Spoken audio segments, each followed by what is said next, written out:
Hello guys, good evening. তো এখন বেরোচ্ছি একটু রথের মেলায়। তো তার আগে যাব মনসা ঠাকুর বায়না দিতে। তো মনসা ঠাকুর বায়না দিয়ে রথের মেলা ঘুরে তারপরে বাড়ি আসবো। তো চলো ভিডিও শেয়ার করছি। আর রথে আমাদের ঠাকুর বায়না হয়, যেহেতু আমরা সোজা রথে বায়না দিতে পারিনি, তো আজকে উল্টো রথ, এখন ঠাকুর বায়না দিতে চলে যাচ্ছি। এখন আমরা আছি পালের ঘরে, মনসা ঠাকুর বায়না দিতে চলে এসেছি। তো এখন ঠাকুর বায়না তো এখানে অনেক বড় বড় দুর্গা ঠাকুর বানিয়ে রেখেছে। এটা হচ্ছে গণেশ।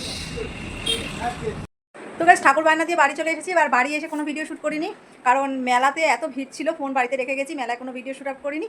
তো মেলা থেকে একটা সুন্দর জিনিস কিনে নিয়ে এসেছি, তোমাদের সাথে সেটাই শেয়ার করছি। তো চলো, মেলা থেকে অনেক কিছু মেলা থেকে কিনেছি, কিন্তু এই জিনিসটা আমার সবথেকে বেশি পছন্দের হয়েছে।